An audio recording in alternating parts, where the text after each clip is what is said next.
Përshëndetje të dashur miqtë e mi, përshëndetje të nderuar ndjekës. Ja ku po ritakohemi sërish me mua Tirona Lilin për të nisur ditën e sotme me analizat që ne gjithmonë i bëjmë rreth marrëdhënieve, rreth atyre sekreteve në fakt që nuk thuhen, por ne mundohemi që t'i zbulojmë. Konkretisht e kam fjalën për çiftin Briteo, një nga çiftet që publiku ka një kurreshtje të jashtëzakonshme, kam pyetje të shumta, Tiron çfarë mendon se po ndodh me çiftin, shumica prej fansave të tyre konkretisht besojnë që Brikena dhe Mateo janë bashkë, besojnë që marrëdhënia e tyre është funksionale dhe është shumë e bukur. Disa prej tyre janë skeptik dhe japin mendime dhe ide të ndryshme që fajtorja, nëse do kërkonin fajtorin, në këtë mes është Brikena sepse ka dhënë disa deklarata që publikun e ka bërë lëmsh. Emisioni me Niko Komani, në fakt Niko është një personazh që me patjetër do krijonte viralitet, ka ngritur dyshime në raportin e Brikenës edhe Mateos. Ndryshe nga emisioni ku ishte e ftuar Casey Bori, Brikena foli me shumë dashuri dhe me shumë respekt për familjen e Mateos. Në atë moment i krijoi publikut një mendim që gjërat janë shumë bukur, marrëdhënia është fantastike, është funksionale, po jetohet mirë dhe disi fansat e çiftit të Brikenës dhe Mateos u qetësuan dhe nisën ta mbështesin çiftin në formën ashtu siç vërtet din ta bëjnë. Por nga intervista që ndodhi me Nikon, ku u bë një pyetje se cili është mashkulli më i bukur, nëse nuk gabojmë domethënë në showbizin shqiptar, Brikena nuk e përmendi emrin e Mateos dhe që aty në fakt nisën përsëri hamencimet, aludimet, pikpyetjet për këtë marrëdhënie dhe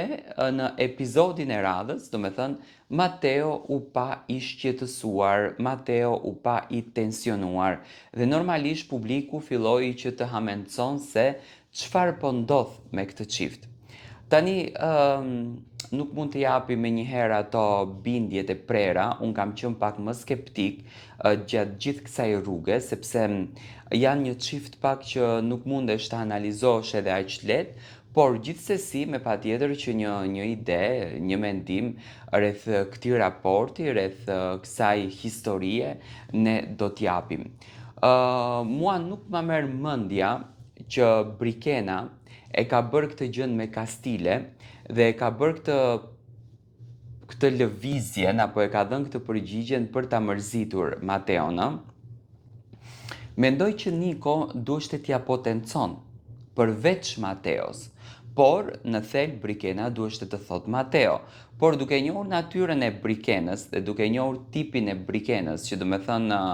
edhe në Big Brother në shumicën e rasteve jepte përgjigje të tilla ku Mateo në një farë mënyre edhe ndjeshte i lënduar, mund të duket si një diçka e jo mirë menduar, si një diçka e stisur, si një diçka domethënë për klikime, por unë mendoj që Brikena nuk e tha në aspektin që ta lëndon Mateon, që ta mërzit Mateon. Unë shoh realisht edhe mbrëmje kam parë, edhe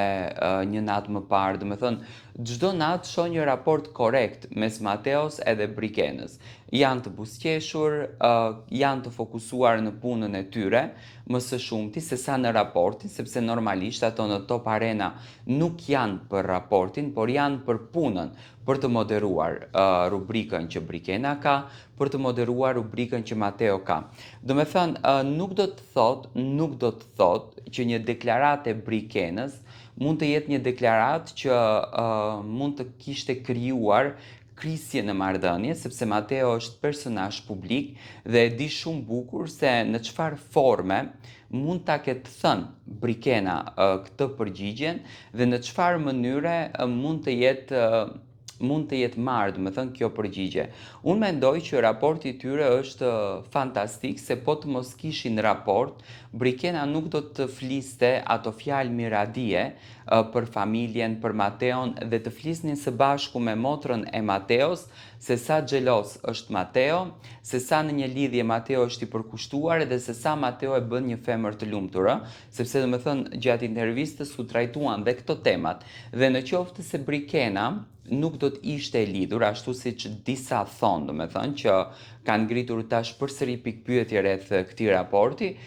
nuk do ta kishte pranuar fare si intervistë dhe nuk do të kishte folur më fare për Mateon dhe do ta kishte bërë publike, për këtë jam jashtëzakonisht i bindur. Por mënyra që Brikena, do me thënë, është në emision, Brikena mundoj që të jetë pranë Mateos, mundoj që t'i dhuron dashuri, mundoj që t'i dhuron pozitivitet, unë mendoj që këtu ka marrëdhënie, këtu ka emocion dhe është e kotë që ta flasim një deklarat që Brikena e tha në fund të ditës, e tha në kuadër të emisionit edhe të intervistës së saj. E shikoj se shumë u gjykua Brikena, do me thënë u gjykua pa fund për deklaratën që dha, por unë mendoj që zemra e saj rreh për Mateon, sepse mimikat, shikimet, lëvizjet,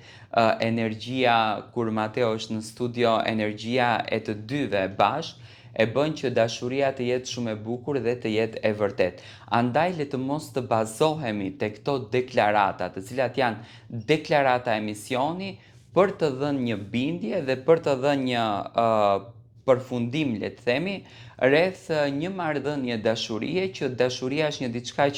që lindën brenda nesh, që rritet brenda nesh dhe në asnjë mënyrë nuk mundemi, do me thënë, ta përkufizojmë përfundimin e saj me epitete të cilat unë në fakt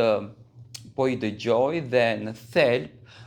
po më shqetësojnë, po më japi një lloj shqetësimi se deri ku mund të shkon mendja e një njeriu për të arritur të bën një konkluzion. Dhe për këtë gjë, mua nuk më duk një deklaratë e tepërt e Brikenës. Për shembull, edhe Mateo ka dhënë deklarata të ndryshme në Shizon Top, por e ka lëvduar edhe Brikenën pafund, por mendoj që edhe Brikena është duke bërë maksimum, do me thënë, dashuri dhe respekt për Mateon. Unë uroj që gjithmonë t'ju shkon bukur marrëdhënia, mos dyshoni që ato të dy nuk janë bashkë, ato të dy janë bashkë, janë harmonikisht shumë të lumtur, kalojnë shumë mirë me njëri tjetrin, kanë gjetur shumë ngrohtësi shpirtërore te njëri tjetri dhe kjo në fakt më pëlqen. Më pëlqen sepse janë çift i veçantë në formën e tyre, dhe me patjetër që gjatë muajve në vazhdim, do me thënë gjatë muajit gusht, kur Brikena dhe Mateo do t'jenë pak më të lirë shpirtërisht nga lodhjet që i krijon, do me thënë, kjo rutinë, besoj që do të na fascionojnë të gjithëve me dashurinë dhe me respektin. Mos dyshoni fare në dashurinë e këtij çifti.